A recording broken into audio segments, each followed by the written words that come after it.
మేనిఫెస్టోలో ఏం చెప్పిండ్రు? మొత్తం కేసీఆర్ ప్రభుత్వంలో 10 ఏళ్లలో 16 లక్షల ఎకరాలు నిషేధిత జాబితాలో పెట్టిండు.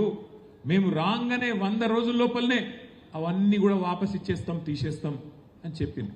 కానీ ఇప్పుడు చేస్తున్నది ఏంది? 16 లక్షల ఎకరాలు ఆనాడు నిషేధిత జాబితాలో ఉంటే ఈరోజు 1 కోటి ఎకరాలను నిషేధిత జాబితాలో పెట్టిండు రేవంత్ రెడ్డి ప్రభుత్వం. ఎందుకు పెట్టిండ్రు? మీ ఎమ్మెల్యే గారు బెదిరిస్తాడు ఫోన్ చేసి, ఎవరైనా లేఅవుట్ వేస్తే ఇస్తావా సస్తావా అంటాడు. ఎట్లా ఇస్తాడు ఆయన? ఏడికెళ్ళి ఇస్తాడు? నువ్వు అడిగేది 30% 40% భూమి నాకు ఇవ్వాలంటాడు. ఏడికెళ్ళి ఇస్తారు? ఇయ్యా అంటాడు అనుకో, వెంటనే తీసుకుపోవాలి, పొంగులేటి శ్రీనివాసరెడ్డికి చెప్పాలి. పొంగులేటి శ్రీనివాసరెడ్డి ఏం చేస్తాడు? అధికారులకు ఫోన్ చేసి, కలెక్టర్కి ఫోన్ చేసి బెదిరిస్తాడు. వెంటనే పెట్టవాయా నువ్వు నిషేధిత జాబితాలో పెట్టు అనగానే అట్లా పెరుక్కుంటా చాంతాడంత అయ్యి ఈరోజు కేసీఆర్ గారి టైంలో 16 లక్షల ఎకరాలు జాబితాలో ఉంటే ఇవాళ 1 కోటి ఎకరాలకు పోయింది. అంటే ఇక్కడ ఏం నడుస్తున్నది ఈ రాష్ట్రంలో అనేందుకు ఒక చిన్న ఉదాహరణ మీకు.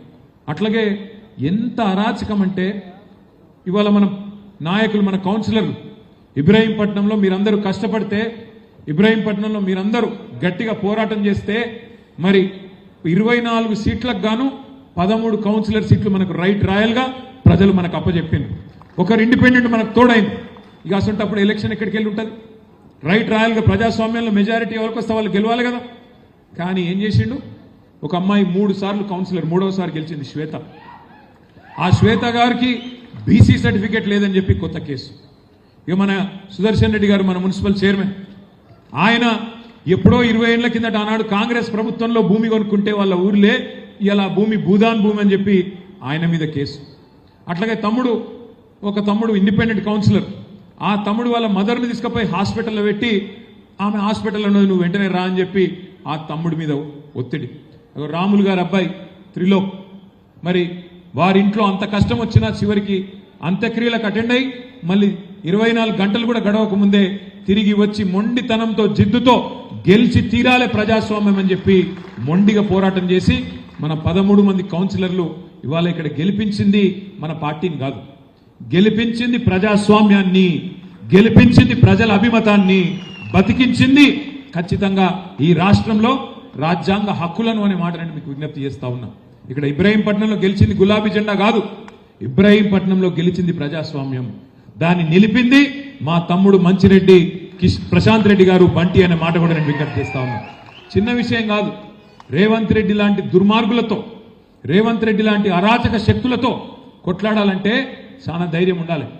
కేసులు పెడతారు, బెదిరిస్తారు, అధికార యంత్రాంగం మొత్తం వినియోగిస్తారు, సామ దాన భేద దండోపాయాలు ఎన్నుంటే గన్ని పైసలు ఆశ చూపెడతారు.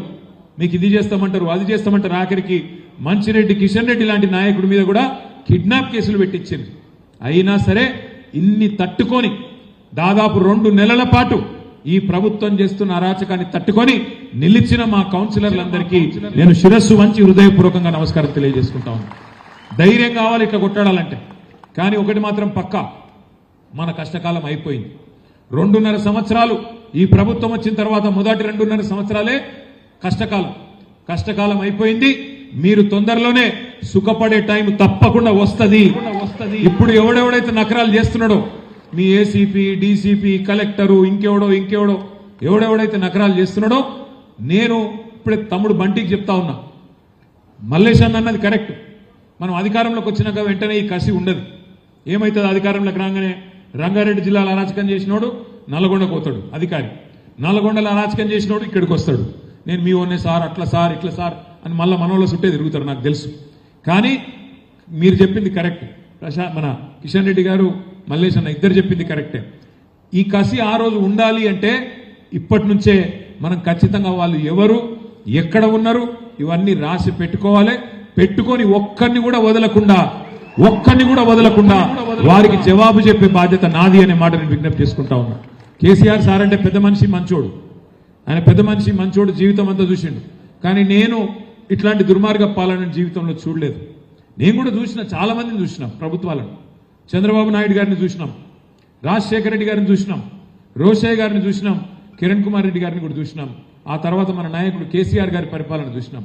కానీ ఇట్లాంటి చిల్లర ప్రభుత్వాన్ని ఇంత చిల్లరగా, ఇంత అరాచకంగా పేదవాళ్ళ భూములు గుంజుకొని అసైన్మెంట్ భూముల మీద పడి ఇవాళ అరాచకం చేసే అనుముల రేవంత్ రెడ్డి లాంటి ముఖ్యమంత్రిని మాత్రం ఒక చరిత్రహీనుడుగానే చరిత్ర గుర్తుపెట్టుకుంటది.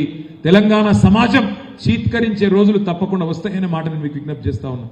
మొన్న నేను మా సబితక్క విద్యార్థుల మీటింగ్కి పోయినాం తెలంగాణ భవన్లో.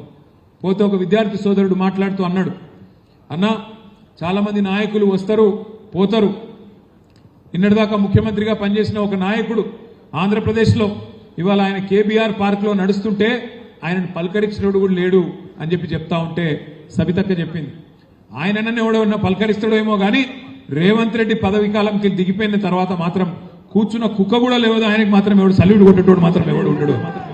ఇది వాస్తవం, ఇది వాస్తవం. ఇది అధికారంలో ఉన్నప్పుడు కొంత ఉంటది బిల్డప్, కానీ అధికారం పోయిన తర్వాత నువ్వు చేసిన అరాచకానికి ప్రజలు సమాధానం మామూలుగా చెప్పరు అనే మాట కూడా నేను విజ్ఞప్తి చేస్తా ఉన్నా. ఇవాళ ఇబ్రహీంపట్నం అయితేనేమి, ఖ్యాతన్పల్లి అయితేనేమి, ఖానాపూర్ అయితేనేమి 2 నెలల పాటు తిప్పి తిప్పి తిప్పి తిప్పి ఇబ్బంది పెట్టి కిషన్ రెడ్డి గారు నాకు ఒక 10 సార్లు మాట్లాడినారు.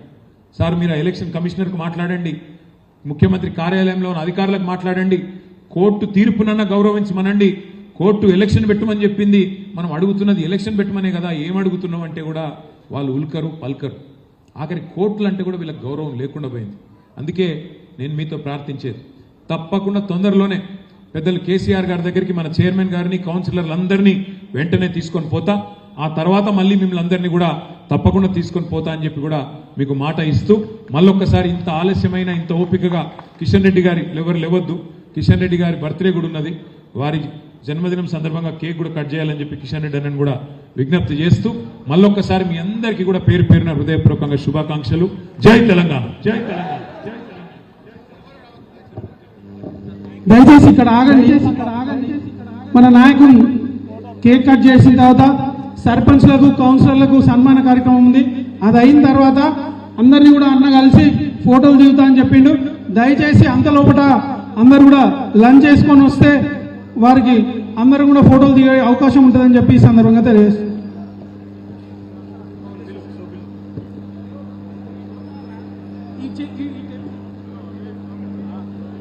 దయచేసి అందరు కూర్చోండి.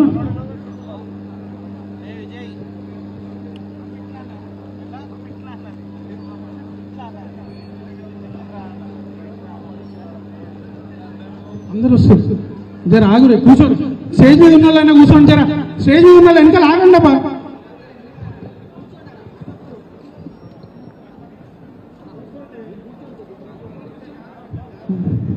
దయచేసి కూర్చోండి, అందరు కూర్చోండి కూర్చోండి.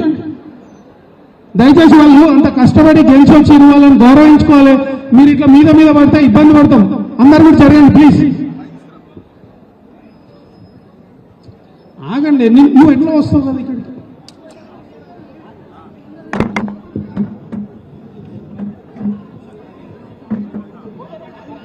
దయచేసి మీరంతా జరగండి అబ్బా, వెనకాల జరగండి, స్టేజ్ మీద వెనకాల జరగండి.